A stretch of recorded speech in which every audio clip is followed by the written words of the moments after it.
La genética es uno de los campos de la biología que con mayor frecuencia aporta herramientas y conceptos para la conservación de la diversidad biológica.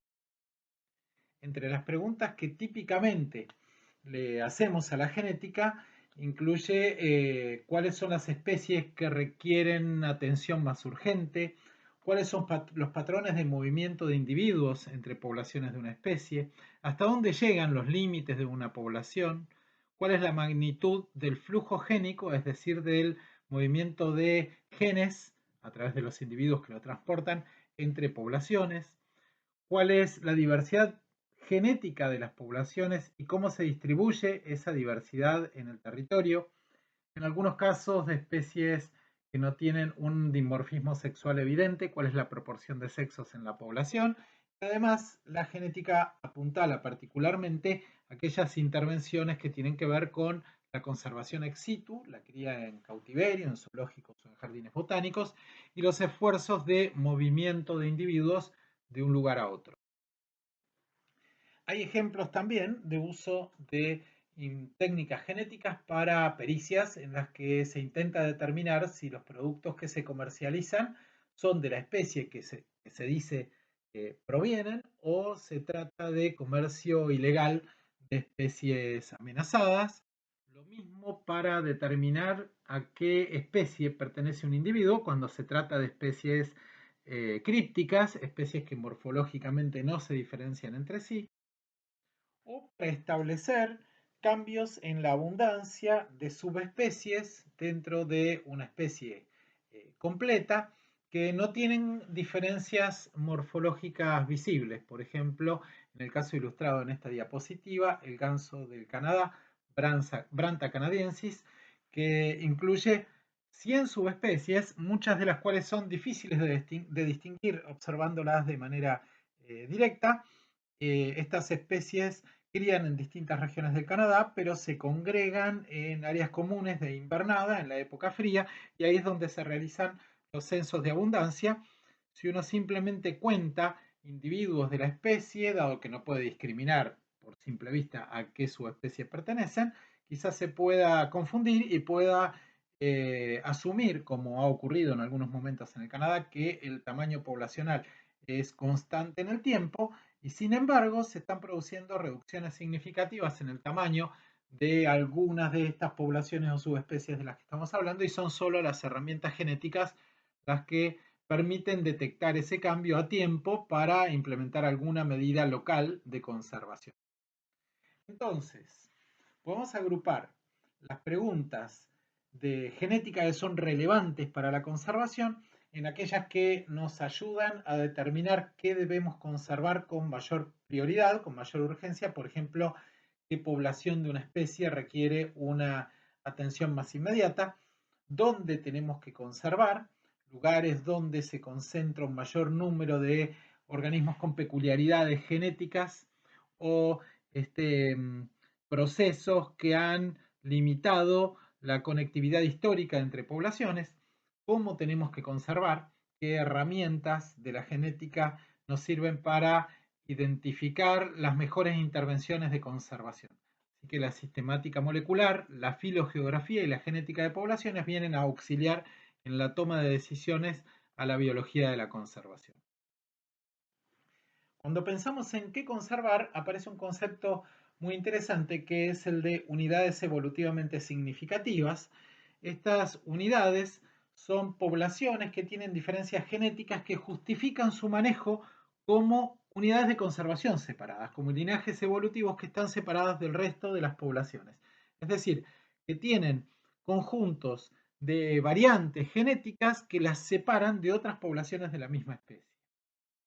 Así, por ejemplo, en el caso del maracayao o el margay, que es un felino silvestre, un felino americano silvestre, semejante al ocelote, pero un poco más pequeño, se han descrito 11 subespecies de margay, basadas fundamentalmente estas descripciones en diferencias en los patrones de manchas del pelaje o en diferencias morfométricas, y sin embargo, hay solamente 3 unidades evolutivamente significativas. Es decir, algunas de estas subespecies son muy parecidas, muy semejantes entre sí genéticamente, Y si uno tiene que distribuir los recursos de conservación, este dato, la identificación de 3 unidades evolutivamente significativas, nos permite ser más eficientes a la hora de minimizar el riesgo de perder información genética.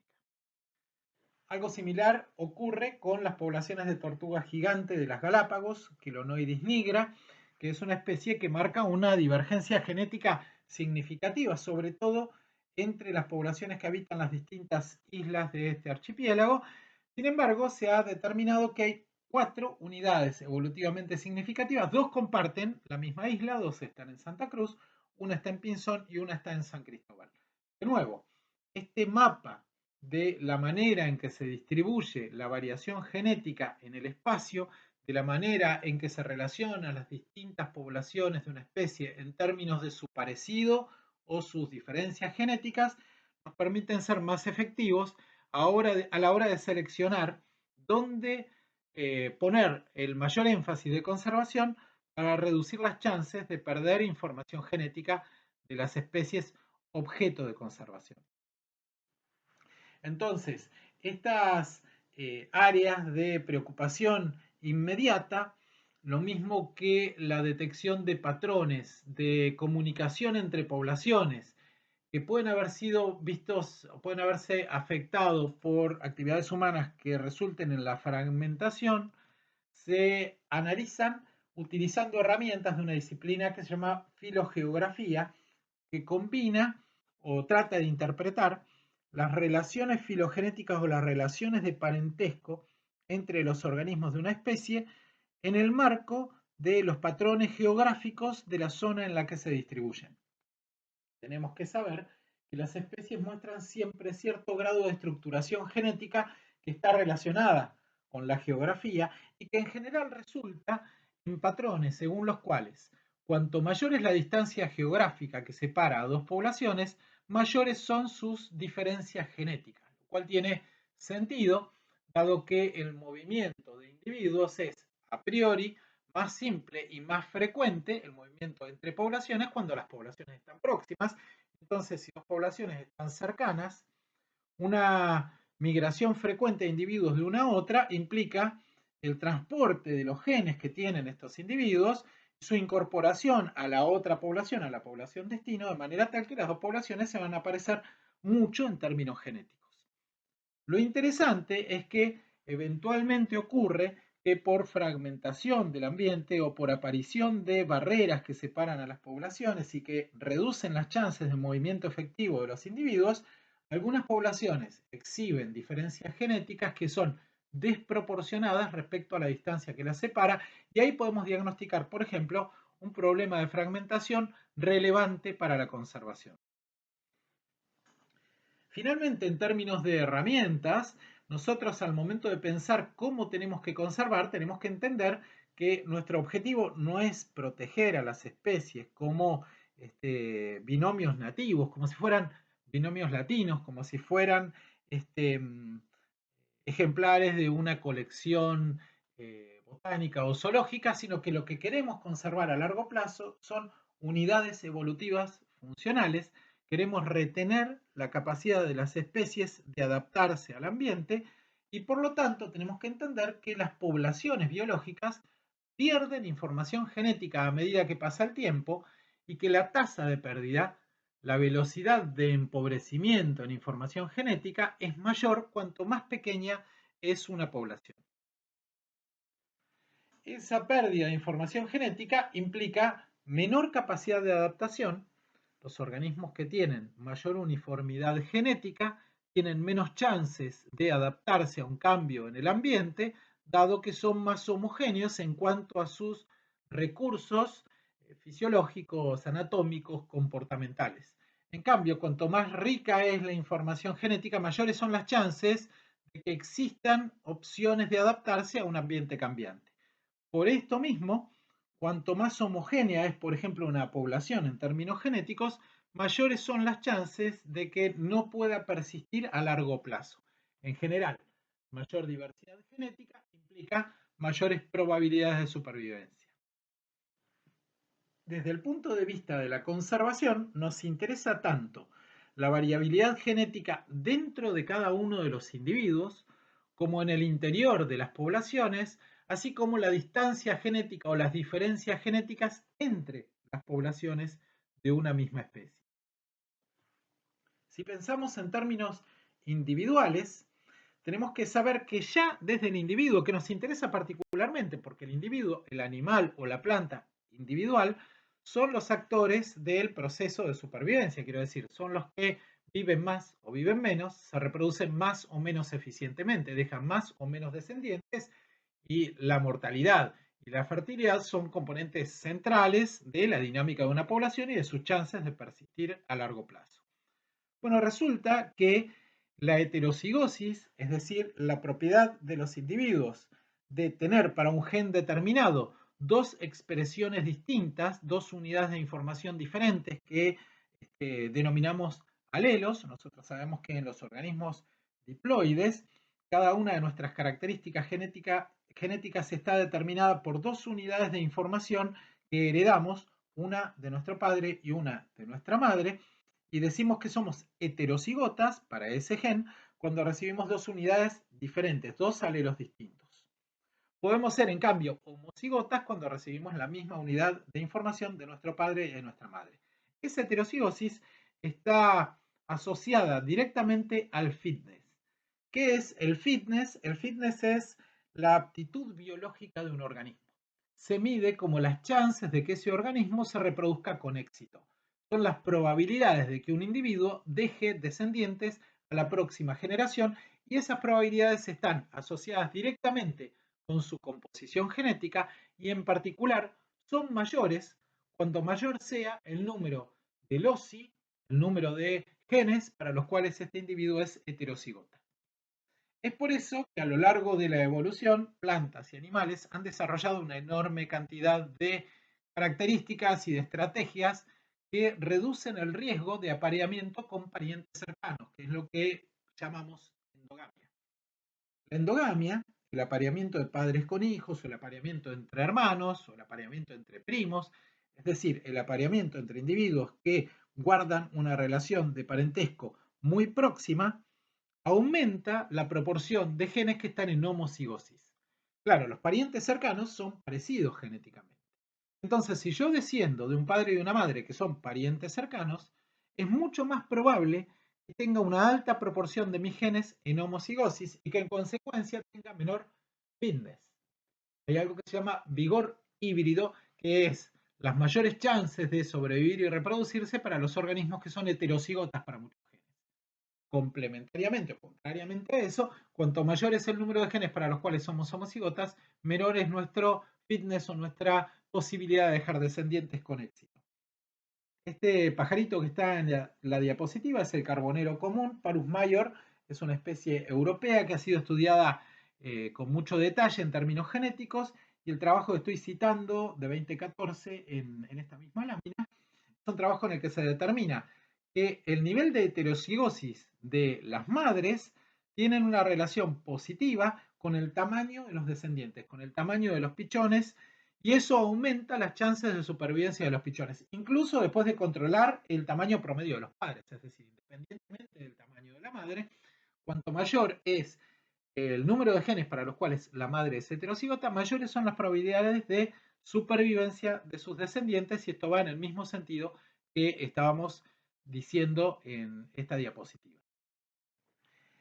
En esta lámina estamos viendo cómo cambia el porcentaje de germinación de semillas extraídas de individuos o de plantas de poblaciones de distinto tamaño para Hipomopsis agregata, que es una especie que crece en áreas desérticas del sur de los Estados Unidos. Fíjense que la variable independiente, el eje de las X, tiene número de individuos en las poblaciones de las cuales se extrajeron las semillas, y la variable dependiente, en el eje de las Y, el porcentaje de germinación de esas semillas después de haber sido puestas en una cámara, en un ensayo de germinación, todas ellas bajo las mismas condiciones. Acá podemos ver cómo se incrementa el porcentaje de germinación cuanto mayor es el tamaño de la población de la cual provienen las semillas. Por ejemplo, cuando las semillas vienen de una población de apenas 20 ejemplares, el porcentaje de germinación no alcanza el 10%. En cambio, en poblaciones que tienen más de 600 ejemplares, los porcentajes de germinación están entre el 30 y el 50%. Es lógico pensar esto porque cuanto más pequeño es el tamaño de una población, mayor es la endogamia. Mayor es la probabilidad de que se produzca apareamiento entre parientes cercanos de esa especie, porque la población es pequeña, la chance de aparearme con un pariente próximo, con un hermano, con mi padre o con mi madre, es mucho más alta. Así que de nuevo estamos viendo cómo un mayor nivel de endogamia implica un menor ajuste biológico, un menor desempeño biológico, porque las especies que vienen de poblaciones pequeñas dejan menos descendientes, sus semillas germinan en menor proporción. ¿Cuáles son las ventajas de la heterocigosis? ¿Cuáles son las ventajas de tener dos alelos diferentes para un gen determinado? Bueno, por un lado, si tenemos dos unidades de información genética distintas, seremos capaces como individuos de producir dos versiones químicas diferentes de una misma proteína y eventualmente cada una de estas versiones puede ser eficiente bajo distintas condiciones ambientales. Entonces estamos mejor preparados frente a modificaciones en el ambiente en el que nos toca vivir. Pero por otro lado, existen en las especies genes que consideramos, que llamamos o denominamos alelos letales, variantes genéticas que resultan en una reducción de las chances de supervivencia y en una baja de la fertilidad. En general, esos son alelos que son recesivos, quiero decir, solo se expresan en el fenotipo, solo se muestran, solo se manifiestan si están presentes de a dos, en un par, si recibo uno de mi padre y uno de mi madre. Entonces, en la medida que yo sea heterocigota, la expresión de ese alelo que es recesivo va a ser oculta, va a ser amortiguada por un alelo dominante, entonces estoy a salvo de esos alelos mortales. A nivel individual, nosotros sabemos que las variaciones en el aspecto, en las características de un individuo, dependen de su composición genética, del ambiente donde se desarrolló y de la interacción entre el ambiente y los genes. De hecho, esa es una componente de la genética que se conoce como epigenética, cada vez más reconocida como una componente fundamental en la herencia de los caracteres entre individuos y que tiene que ver con modificaciones en las posibilidades de expresión de los genes que están en nuestro genoma, de los genes que tenemos en nuestro organismo. Entonces se puede modificar, se puede cambiar la chance de que un gen se exprese o no, y ese cambio se hereda de padres o madres a hijos. En la población hablamos de que un locus es el lugar del genoma en el que se encuentra un gen específico, o dicho de otra manera, que un gen particular puede ser monomórfico cuando todos los individuos de la población tienen el mismo alelo, o polimórfico cuando hay diferentes versiones, diferentes alelos o diferentes secuencias de nucleótidos para esa porción del genotipo que es el gen al que nos estamos refiriendo. En un individuo, como decíamos, puede ser heterocigota o homocigota para cada uno de sus genes. Yo puedo calcular el porcentaje de genes para los cuales ese individuo es heterocigota y entonces puedo tener una idea del nivel de variación genética que encierra un animal o una planta en particular. Para eso, lógicamente, tengo que acceder a los genes. Y para acceder a los genes necesito células que tomo de los tejidos. Puedo tener técnicas invasivas que impliquen la extracción de sangre o de otros tejidos, o puedo aprovechar pelos, plumas, heces, o incluso hacer hisopados de los organismos, o buscar información en especímenes que están depositados en colecciones de museos o de herbarios, y entonces sin manipular directamente animales o plantas vivas puedo tener información sobre sus características genéticas. Esto respecto de la variación genética en los individuos. En cuanto a la variación genética en las poblaciones, nuevamente introducimos un concepto que es importante, que es el de reservorio génico o pool génico, que es el conjunto de todos los alelos, de todos los genes, de todos los individuos de una población. Y la frecuencia con la que cada alelo se presenta, ¿no? Si tengo un único alelo, el locus es monomórfico, tengo una sola unidad de información que representa el 100% de los alelos. Ahora, eventualmente, si tengo dos o más alelos, cada individuo, por ser organismos diploides, puede tener dos alelos simultáneamente y eventualmente puede ser homocigota o heterocigota, pero a nivel de la población puede haber múltiples variables alélicas y en ese caso, sean dos o sean más, puedo calcular la frecuencia de cada uno de esos alelos. Nos interesa en términos de biología de la conservación el nivel de variación genética de las poblaciones, pero también la manera en que esa variación genética cambia en el tiempo, si las poblaciones están perdiendo información genética y a qué velocidad, y cómo se distribuye esa información genética entre las poblaciones de una especie a lo largo y ancho de un territorio. Tenemos que saber además que, como dijimos hace unas pocas diapositivas atrás, las poblaciones pierden información genética y esa pérdida de información genética es tanto más rápida cuanto más pequeña es la población. Podemos calcular cuál es el contenido de heterocigosis en el tiempo t, como se ve en esta ecuación de color amarillo, la heterocigosis en el tiempo t, que sería la variabilidad genética de la población en un momento de la historia de esa población, y definirla en función de la variabilidad genética en el tiempo anterior, en ht-1. Y como vemos, la fórmula es 1 menos 1 sobre 2 por n por la heterocigosis en el tiempo t-1. N en esta fórmula representa el tamaño de la población, el número de individuos que constituyen la población. Vean que n está en el denominador de uno de los términos de la ecuación, de modo tal que si n se hace muy grande, 1 sobre 2 por n se hace un número muy pequeño. 1 menos 1 sobre 2 por n, cuando n tiende a infinito, es decir, cuando la población es muy grande, está cerca de 1. 1 menos un número muy pequeño está cerca de 1, y si todo el término entre paréntesis se aproxima a 1, entonces la heterocigosis en el tiempo t, por ejemplo, la heterocigosis en el año 2025, sería muy próxima a la heterocigosis el año anterior, o 5 años antes, o 10 años antes. La población estaría perdiendo información genética muy lentamente cuanto más grande sea n.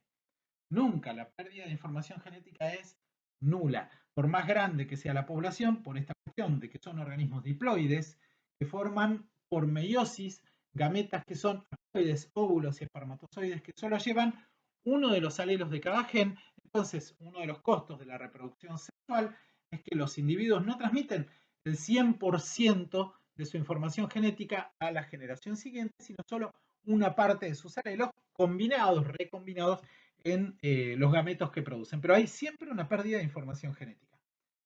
Si n es igual a 1000, si la población está compuesta por 1000 individuos, pierde información genética a una tasa del 0,05%. Pero si la población es 20 veces más pequeña, si es n igual a 50, la tasa de pérdida de información genética es ya del 1% en cada generación. Dijimos entonces que cuanto más pequeña es una población, más significativa es la pérdida de información genética por unidad de tiempo por generación.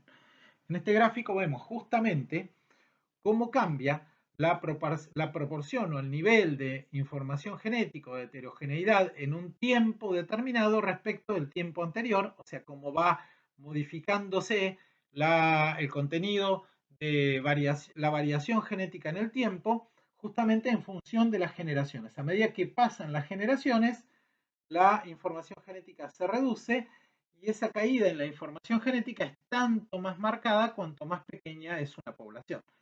Fíjense, por ejemplo, en la curva superior, donde el tamaño poblacional es 500, la pérdida de información genética es de menos del 10% en 100 generaciones. En cambio, en la población más pequeña, que tiene un número poblacional n igual a 10, apenas con el paso de unas 20 generaciones, la caída ya es más del 60% en la información genética. Solo se retiene un 40% de la información genética original cuando la población es tan pequeña como n igual a 10. Es por esto que en genética, así como en conservación, intentamos mantener poblaciones muy grandes, porque a medida que se reduce el tamaño de una población, aumenta la chance de extinción. Desde el punto de vista genético, nos interesa que las poblaciones no sufran caídas significativas su tamaño, en su abundancia, porque cada vez que eso ocurre, se produce un empobrecimiento genético significativo apenas en unas pocas generaciones y es muy difícil volver hacia atrás esa pérdida de información genética. La recuperación de información genética no puede ocurrir por mutaciones o por inmigración, por llegada de organismos de otras poblaciones que traigan consigo variantes genéticas nuevas para la población de destino. Decíamos también que nos interesa la forma en que esa variación genética se distribuye en el espacio, en el territorio. En este caso, en la lámina tenemos representada la distribución de las distintas poblaciones de una especie de cetáceo odontoceto, que es Neophosaena asia orientalis, la marsopalisa. Como habíamos dicho, pequeño que hay una relación creciente entre distancia geográfica y distancia en cambio tiene una cresta baja, que obviamente tubérculos indica que vive en aguas costeras poco profundas, en estuarios y en los grandes ríos, el animal se mueve entre ellas y entonces lleve acá está la distribución de las poblaciones a la población 2 en el río y viceversa. Es una especie que está severamente amenazada por captura algunas poblaciones, es decir, por la captura por entre sí, barcos pesqueros que en realidad no están buscando capturar marsopas, sino otras presas. Términos genéticos, lo que podría indicar la presencia de algún obstáculo que esté fragmentando y de fragmentación. Hay varios lugares donde existen grandes represas sobre el río Yangtze, poblaciones, eso produce aumentando las chances de extinción local por incremento de la endogamia. Un concepto interesante cuando estudiamos poblaciones desde el punto de vista genético es el de población ideal.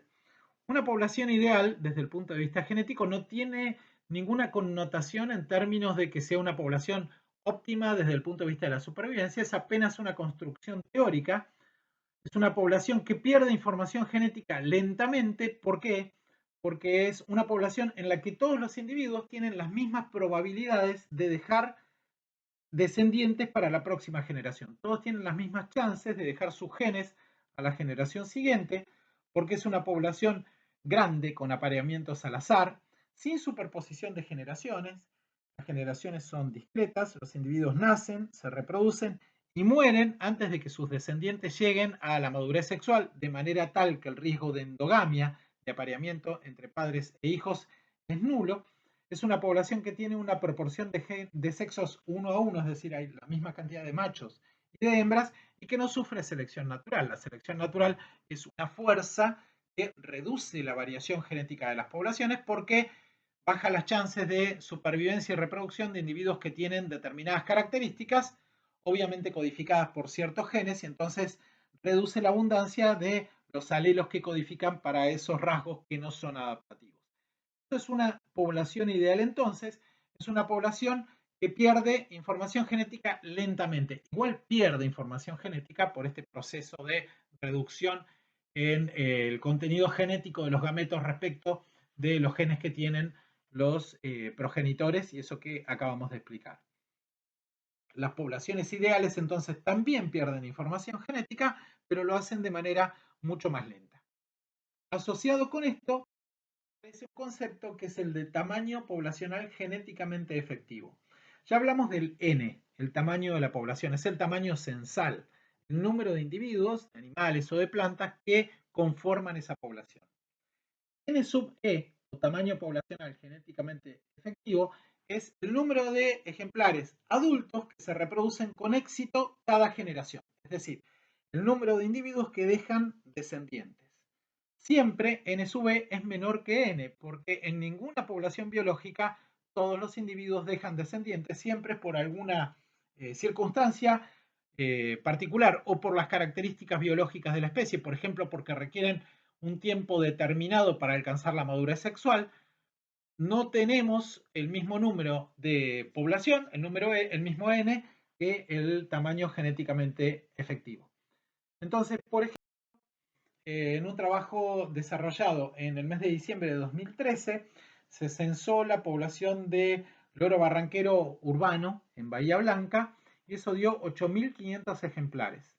Al mismo tiempo, se hizo un conteo de parejas reproductoras y había 1.000 parejas, es decir, 2.000 individuos, 1.000 machos y 1.000 hembras que se reproducían. Eso es cerca del 25% de la población. podemos asumir de forma más o menos precisa que el tamaño genéticamente efectivo en esa población entonces era de 2000. N era 8500, N sub E era 2000. Solo una parte de la población producía descendientes. Esto no quiere decir que los individuos que no se reproducen, por más que no dejen genes en ese año particular, no son importantes. Puede ser que al año siguiente, por un recambio de los individuos que anidan en los sustratos apropiados para la especie, por la aparición de nuevas oportunidades de anidación o por lo que fuera, contribuyan genéticamente, además de que esa proporción de la población a veces en determinadas especies actúa como ayudantes de la reproducción. De alguna manera contribuyen al éxito reproductivo de las parejas, en algunos casos, por ejemplo, contribuyendo a la alimentación de los pichones. Lo interesante además es que muchas veces estos individuos no reproductores, que se suelen llamar floaters o flotantes, pueden ser clave para la continuidad de la población entonces, pero en particular sufren presiones de conservación que muchas veces son distintas a la de los individuos reproductores y entonces tienen que ser considerados en particular. Hay otra forma de definir el tamaño poblacional genéticamente efectivo, y es decir que es el tamaño de una población ideal que pierde variabilidad genética a la misma tasa que la población real que yo estoy estudiando. De alguna manera es como considerar que el tamaño poblacional genéticamente efectivo y sobre todo la diferencia entre el tamaño genéticamente efectivo y el tamaño real marcan qué tanto se aparta mi población de las condiciones ideales. Es decir, hay fuerzas que hacen que mi población no sea una población ideal y pueden estar relacionadas, por ejemplo, con que no todos los individuos dejan el mismo número de descendientes. En el caso de los loros que les contaba, puede haber individuos que están perfectamente para reproducirse, pero no se reproducen, por ejemplo, porque no hay sustratos apropiados para anidación. Y entonces yo podría pensar en términos del manejo que podría aumentar el éxito reproductivo de la especie agregando sustratos artificiales, cajas nido, por ejemplo, o protegiendo de manera más efectiva las áreas de anidación para aumentar el éxito reproductivo de la especie. Entonces, dijimos, las poblaciones ideales también pierden información genética, pero más lento que las poblaciones reales, de manera que puedo definir el tamaño genéticamente efectivo como el tamaño de una población ideal, que como dijimos recién, está perdiendo información genética tan rápido como mi población real. Lógicamente, para que una población ideal pierda información genética a la misma velocidad que una población real, tiene que ser más pequeña.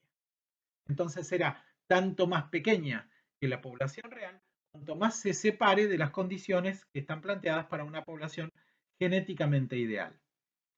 ¿De qué depende este N sub E? ¿De qué depende el tamaño genéticamente? Bueno, de la proporción de género, de sexos, por ejemplo. N sub E depende de la proporción de sexos.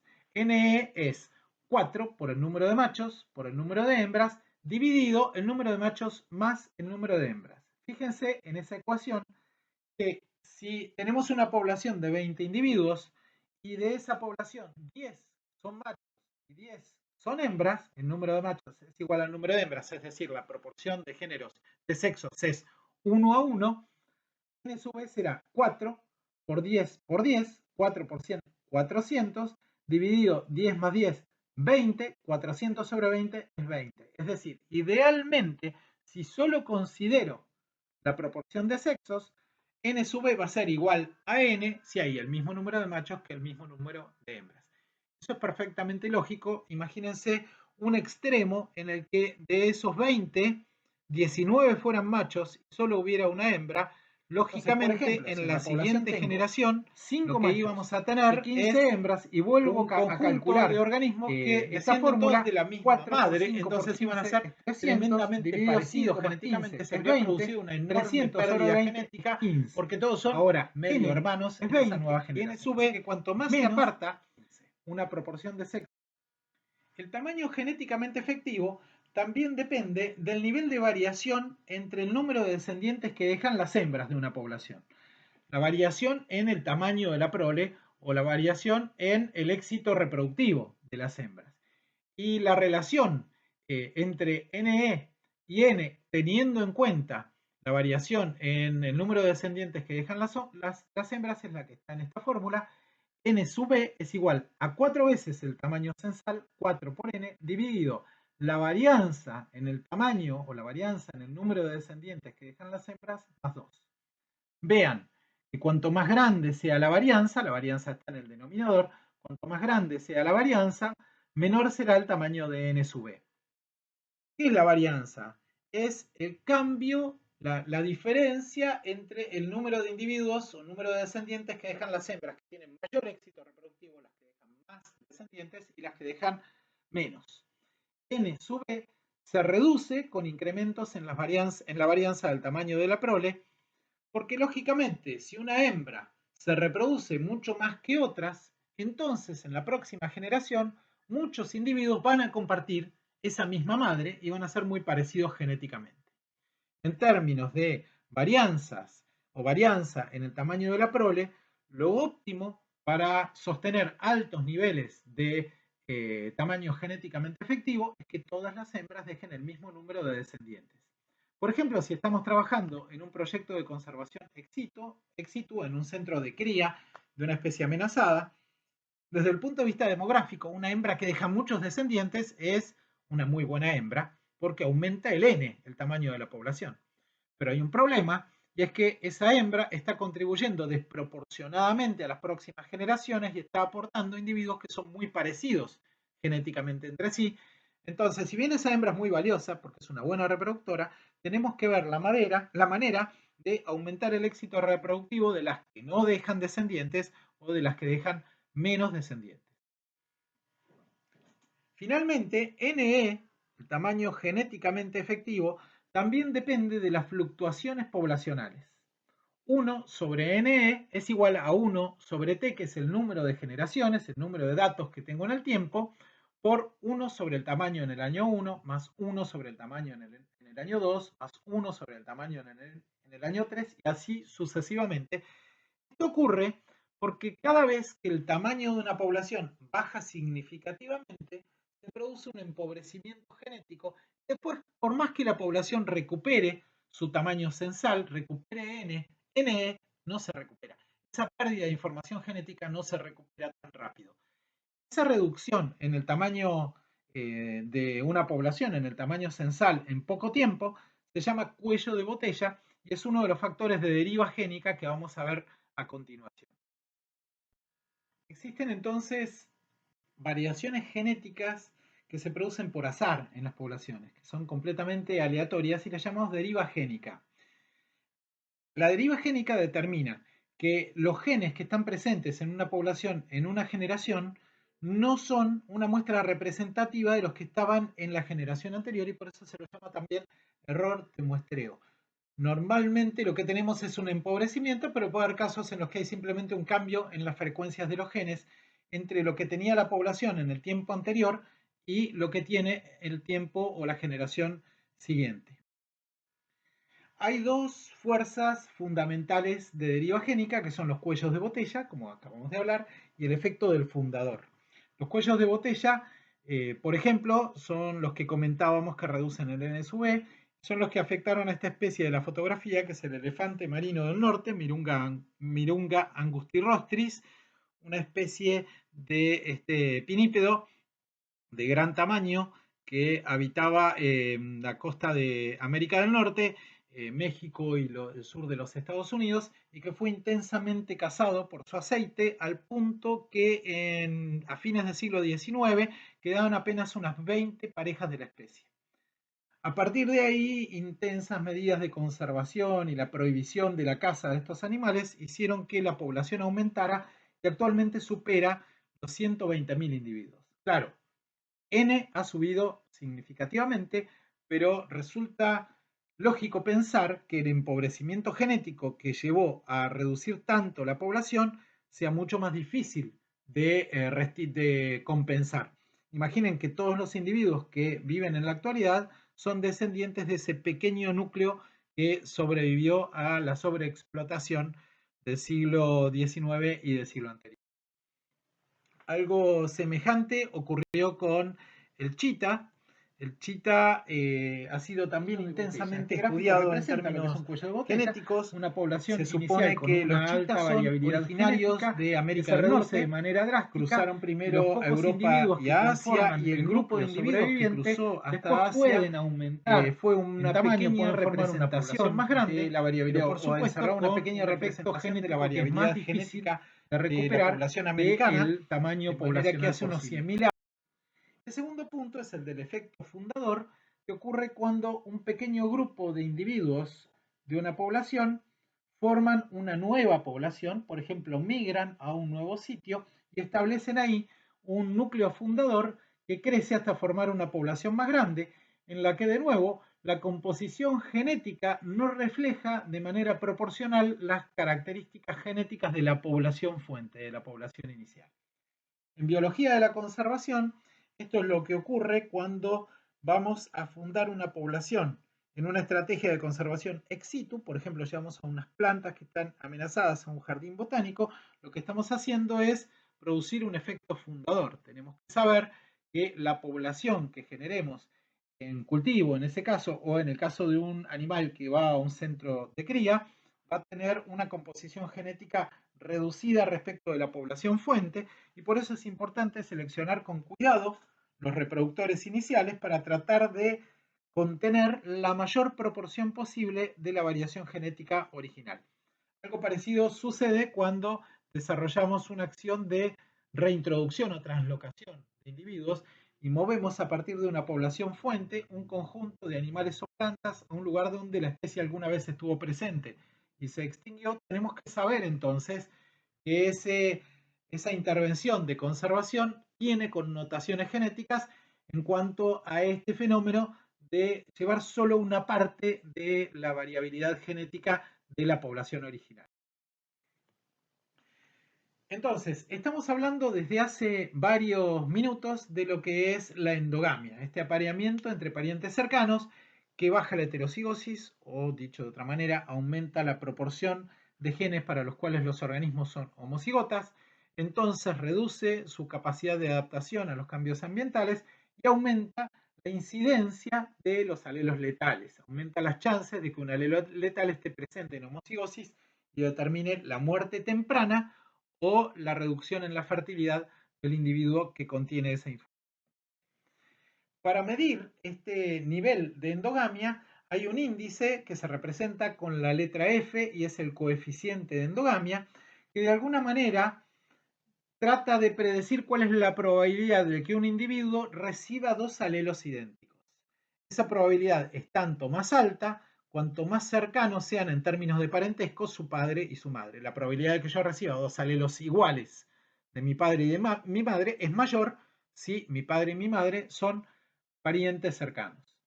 La endogamia aumenta rápidamente si el apareamiento es entre padres e hijos o entre hermanos, y estos efectos pueden aumentar más lento si el apareamiento ocurre entre individuos que no están emparentados. Sin embargo, en una población que está aislada, que está separada de otras poblaciones, por ejemplo, por un aumento en el nivel de la fragmentación del paisaje, la endogamia aumenta a medida que pasa el tiempo. Hay efectos que no tienen que ver directamente con la genética, sino con esto que hablábamos, que era la epigenética, es decir, los mecanismos que determinan la expresión o no expresión de ciertos genes. En este trabajo que está representado en la diapositiva, se estudian los efectos de la depresión por la endogamia, es decir, la reducción de parientes por la endogamia, que afecta a distintos efectos. Sin embargo, afecta a distintas variables biológicas de la población. Es la depresión por exogamia. A veces es mala la hibridación, a veces es mala la reproducción entre individuos que la extinción del Ibex en Checoslovaquia, cómo se comportan en términos genéticos en varias poblaciones de la misma especie. Reintroducido desde Austria. ¿Cómo es Posteriormente, para el aumentar aspecto la genético de variabilidad la genética de la conservación cuando población estamos pensando en reintroducida, una se situación que es trajeron bastante animales común de en las Turquía especies, y que es del la Sinaí, ocurrencia y de la múltiples reproducción poblaciones, entre los representadas acá individuos por que habían estos tres sido círculos. traídos de los tres países Cada círculo resultaron en tiene una híbridos letra que H entraban en asociada celo en el que otoño en vez representa la de invierno, que era heterocigosis o el lo que nivel de ocurría variación genética originalmente con las dentro de la poblaciones población locales. correspondiente. Las Así crías tenemos nacían en H1, la febrero, que era el mes variación más frío del genética, año en el las hemisferio diferencias norte, es el mes más genéticas frío del entre año, los y como individuos de la población consecuencia 1, la H2, supervivencia de las crías la era variabilidad prácticamente genética nula de y la los individuos población de la completa población se 2 y extinguió. H3, Las esto variaciones es lo genéticas, la malo riqueza de la genética variabilidad dentro genética de de la la población población se 3. trata de Y una además tenemos situación las distancias prácticamente genéticas entre las excepcional. Sin poblaciones. embargo, Esto es algo poblaciones que tenemos tendrán que una tomar distancia en cuenta, geográfica sobre entre todo al sí, momento pero además acá de estamos mover representando animales o plantas distancia de una genética región a otra de 1 para 2 es la aumentar la distancia variabilidad genética genética de de la la diferencia población promedio receptor. genética entre los individuos de la población 1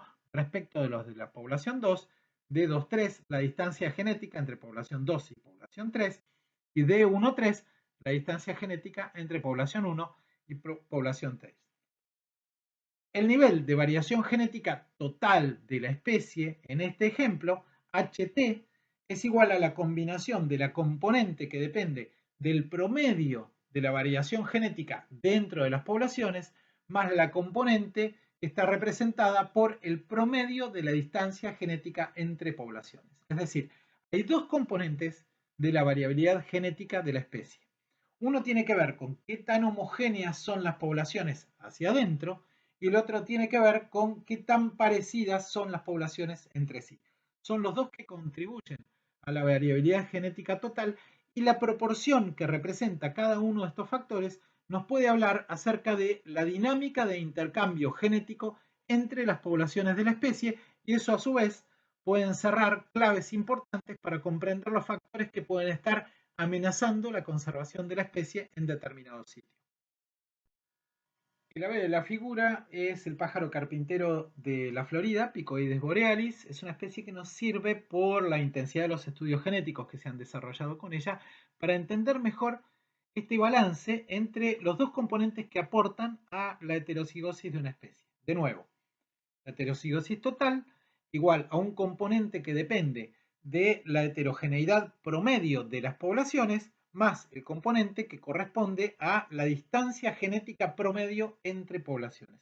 El primero es qué tan heterogéneas o qué tan distintos son los individuos que habitan una población, y el segundo es qué tan diferentes son una población respecto de las demás. Entonces, en el caso de Picoides borealis, se ha estimado que hay una heterocigosis total que se mide en 7,8%, y que de ese total de heterocigosis, la heterocigosis promedio dentro de las poblaciones explica el 86%, mientras que la distancia promedio entre poblaciones es del 14%. Este nivel, este aporte de la distancia entre poblaciones, 14%, es inusualmente alto para las aves. Las aves, como sabemos, son animales que se pueden mover potencialmente grandes distancias, entonces normalmente la proporción de la variación genética que depende de DPT es mucho menor que el 14%. ¿Qué nos podría estar indicando esto? ¿Qué nos podría estar indicando el hecho de que la distancia promedio entre poblaciones sea tan significativa para la variación genética de la especie? Bueno, una reducción en el flujo génico, en el movimiento de genes entre poblaciones, que podría ser por una alta fidelidad al sitio, o sea, porque estos animales naturalmente se mueven poco, o eventualmente por algún factor de fragmentación, de pérdida de hábitats, que resulte en poblaciones cada vez más aisladas. Entonces, no solo nos interesa esta proporción para entender qué tan variadas son las poblaciones y eventualmente cuáles pueden requerir una intervención genética o de manejo más urgente, sino particularmente para intentamos manejar la definir, para variabilidad genética en identificar poblaciones posibles naturales, causas de amenaza, tenemos como que por ejemplo entender un que las factor poblaciones de se separan fragmentación. genéticamente entre sí como consecuencia de la deriva génica, de las mutaciones que ocurren dentro de las poblaciones y de la selección natural o de las fuerzas de selección que ocurren en cada uno de esos sitios. Es decir, estas poblaciones de una misma especie tienen, por un lado, una tendencia a ser cada vez más distintas en términos genéticos, y esa fuerza se conoce con el nombre de deriva génica. Por otro lado, como los individuos tienen la capacidad de moverse, pueden viajar de una población a la otra, y entonces ese movimiento de individuos implica el transporte de genes. Genes desde la población 1 a la población 2 o de la población 2 a la población 3 o como fuera, y ese flujo de genes que depende del número de individuos que migran por poblaciones, por cada 100 individuos por cada generación, se opone a la fuerza de deriva génica. O sea, la deriva génica, que está asociada con la falta de comunicación entre poblaciones, hace que las poblaciones sean cada vez más distintas entre sí. Es decir, aumenta DPT, aumenta la distancia genética entre poblaciones. El flujo génico, que es el movimiento de individuos entre poblaciones, aumenta la riqueza genética dentro de las poblaciones, es decir, HP, heterocigosis promedio dentro de las poblaciones, porque cuando llega un individuo a otra población trae nuevos alelos y entonces enriquece genéticamente a la población, pero hace que la población destino y la población fuente se parezcan más. Es decir, aumenta HP, pero disminuye DPT. Aumenta la heterocigosis promedio dentro de las poblaciones, pero reduce la distancia genética entre poblaciones. Así que tenemos acá dos procesos opuestos.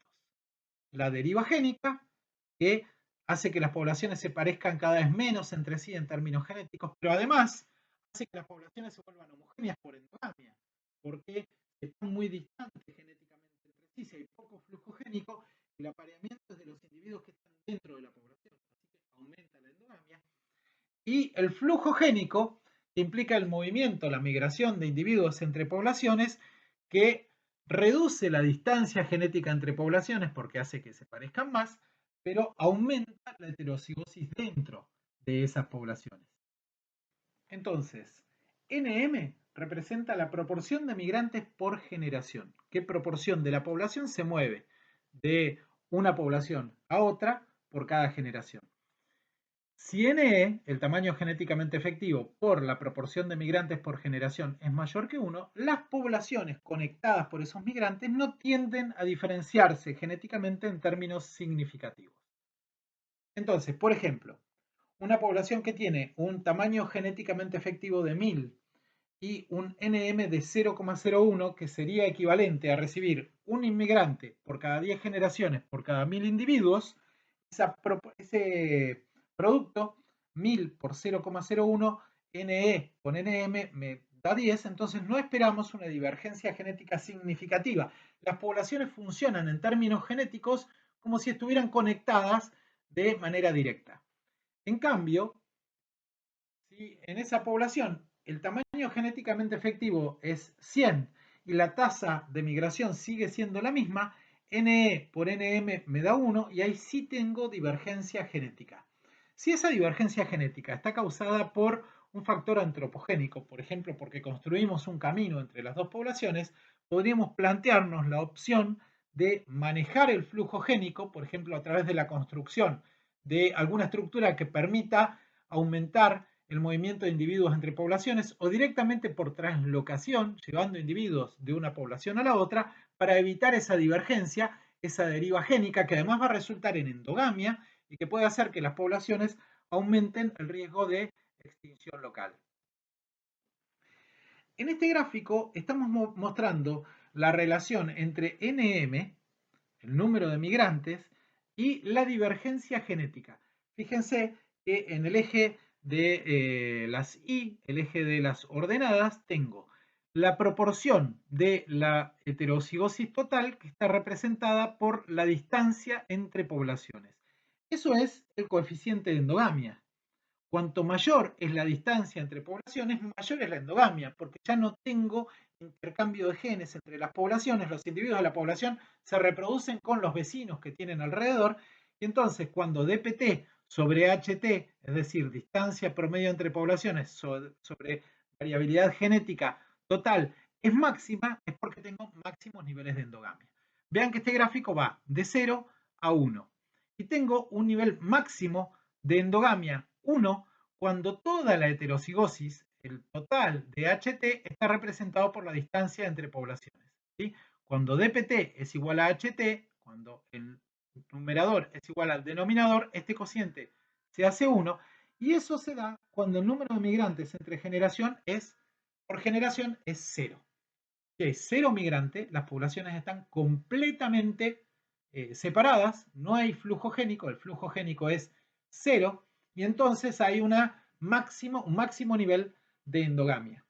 dpt sobre ht, es decir, la porción de la heterocigosis que depende de la distancia genética promedio, también puede ser expresada como 1 dividido 4 por el número de migrantes más 1. Fíjense que el número de migrantes está en el denominador. Cuanto mayor sea el número de migrantes, más pequeño va a ser este número, menor va a ser el aporte, la distancia genética promedio entre poblaciones a la heterocigosis total. Es lógico, cuanto más grande es el número de migrantes por generación, más se van a parecer las poblaciones entre sí, más ricas van a ser genéticamente cada una de ellas, pero más parecidas van a ser también.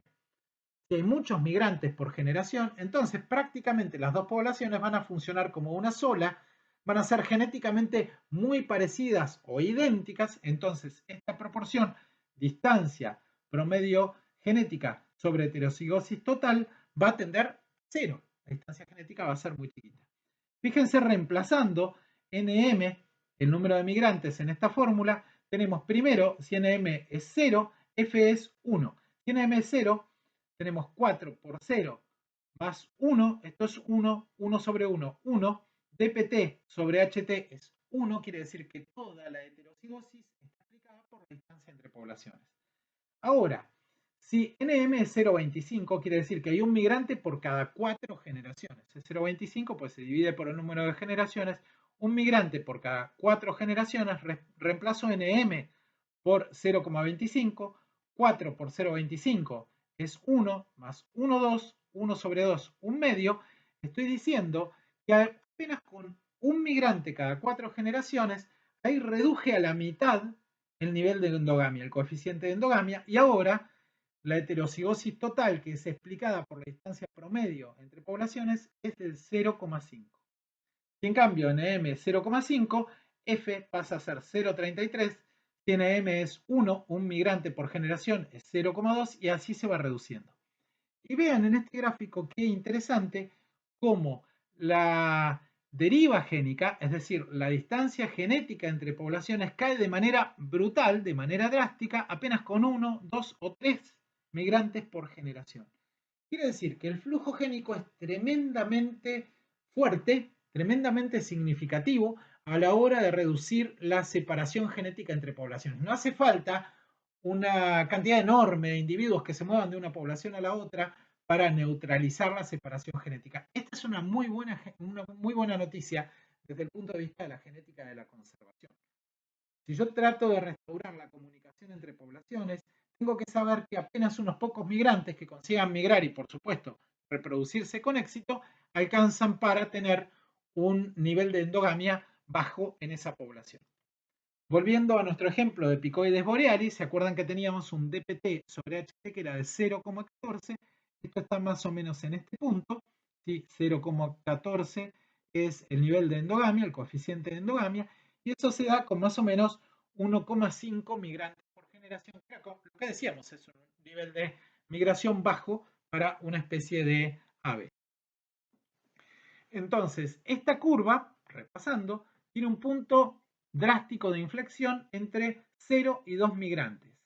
F, el coeficiente de endogamia, pasa de 1 para 0 migrantes por generación a 0,11 para 2 migrantes por generación. Es decir, se reduce 10 veces apenas con 2 migrantes por generación. A partir de ahí, un incremento en el número de migrantes por generación afecta poco al coeficiente de endogamia en el equilibrio. De acá viene esa idea que les decía de que bastan 1 o 2 migrantes efectivos, quiero decir que se reproducen con éxito por generación, para contrapesar el efecto de la deriva génica. La migración es una fuerza muy potente que va en contra de la divergencia genética en las poblaciones. La actividad humana típicamente reduce la tasa de migración, reduce el flujo génico, aumenta el dpt como consecuencia de la fragmentación. Este es un link a un paper hecho con la Gideon Vizcasia, el Chinchillón, en Patagonia, donde las poblaciones están asociadas con afloramientos basálticos que muchas veces están separados entre sí por cierta distancia, distancias que los animales superan, se pueden mover. Sin embargo, hay áreas que están destinadas a la actividad petrolera, lo que representa una interferencia significativa sobre el movimiento de distintas especies silvestres, y eso, lógicamente, puede actuar reduciendo el número de migrantes por generación, las posibilidades de que un animal pueda sortear esa distancia con éxito, y en consecuencia aumentando la deriva génica, la endogamia de las poblaciones y reduciendo la capacidad de esas poblaciones de adaptación frente a los cambios ambientales. En consecuencia también bajando las chances de supervivencia de esas poblaciones y aumentando el riesgo de extinción de la especie en ese paisaje. Para terminar esta clase vamos a ver un ejemplo con el pavo silvestre de América del Norte, Meleagris galopavus silvestris, en el que se ha calculado que la divergencia genética entre poblaciones en promedio, es decir, el DPT, tiene un valor de 10,2%, lo cual es muy alto para aves, es muy alto, las poblaciones están muy poco conectadas, eso resulta en un coeficiente de endogamia de 0,102. Eso es porque las poblaciones están fragmentadas, pero además porque NE también es pequeño, porque estas poblaciones han pasado por cuellos de botella asociados tanto con la pérdida de ambientes forestales, son especies de bosque, pero también con la explotación directa, pues esta es una especie que es consumida intensamente para la caza, actividad que ahora está regulada. Eso permitió la recuperación del tamaño del N de las poblaciones, pero no así tanto del tamaño genéticamente efectivo. Supongamos que nos proponemos simular el flujo genético histórico, fuera de estas condiciones de fragmentación de las poblaciones, para poblaciones que alguna vez estuvieron conectadas porque el bosque era continuo. El tema es, tengo que simular la tasa de movimiento histórico de estos animales para determinar qué intensidad de traslocación, supongamos que voy a mover animales de una población a la otra, tengo que tener cuántos migrantes tengo que mover de una población a la otra. Tenemos que pensar, obviamente, cuando vamos a mover animales entre poblaciones, la cuestión genética no es la única. Este es un comentario entre paréntesis, pero que es muy importante. La edad, el sexo de los migrantes, condiciones comportamentales, pues no es muevo animales y los animales se van a integrar automáticamente a la población, sino que hay muchos componentes genética natural de la población, y para eso puedo buscar el éxito del históricos de abundancia, translocación, registros son relevantes, lo mismo la forma en que estaban conectadas junto con estos animales de la biología de la especie o la estructura genética de poblaciones completamente opuesto al impacto positivo que yo quería causar sobre me pueden orientar las chances para de supervivencia de la población. Establecer cuál podría ser mi meta de equilibrio entre la distancia genética de las poblaciones y la variabilidad genética interna para tratar de llevar la situación a algo más parecido a las condiciones que ocurrirían en ausencia de fragmentación. Imaginemos que decidimos que una proporción entre DPT y HT, es decir, un coeficiente de endogamia de 0,03, es decir, el 3% de la diversidad genética está explicada por la divergencia entre poblaciones, es una magnitud razonable. Recuerden que habíamos dicho que el dato real para esta población era 10,2%. Yo lo quiero llevar al 3%, lo quiero reducir a un tercio, porque considero que eso refleja una conexión entre las poblaciones que se parece a la que ocurriría en ausencia de barreras de fragmentación. Entonces, yo puedo despejar de esta fórmula, si reemplazo dpt sobre ht por 0,03, puedo despejar nm. Es decir, puedo definir cuál es el número de migrantes por generación que es apropiado, número de migrantes efectivos por generación que es apropiado para alcanzar ese nivel de divergencia genética. Entonces, si 4nm más 1 es 33,3, nm es 8,1. Eso quiere decir que se necesitan unos 8 migrantes por cada 100 individuos por cada generación para que el nivel de divergencia entre la población no supere el 3%. Con estos cálculos genéticos puedo tener una idea de la cantidad de individuos que tendría que estar moviendo para alcanzar un nivel de deriva génica que sea parecido al que supongo que existía antes de la fragmentación. Para terminar entonces, reitero estas cuestiones que tienen que ver con el enfoque genético. La genética aporta información clave para la conservación. pero en general se trata de información que permite el ajuste fino de las medidas de conservación. Y tenemos otros problemas igualmente que resolver, incluyendo, por ejemplo, los problemas de pérdida de hábitat y los problemas demográficos de las poblaciones que vamos a abordar en la próxima clase.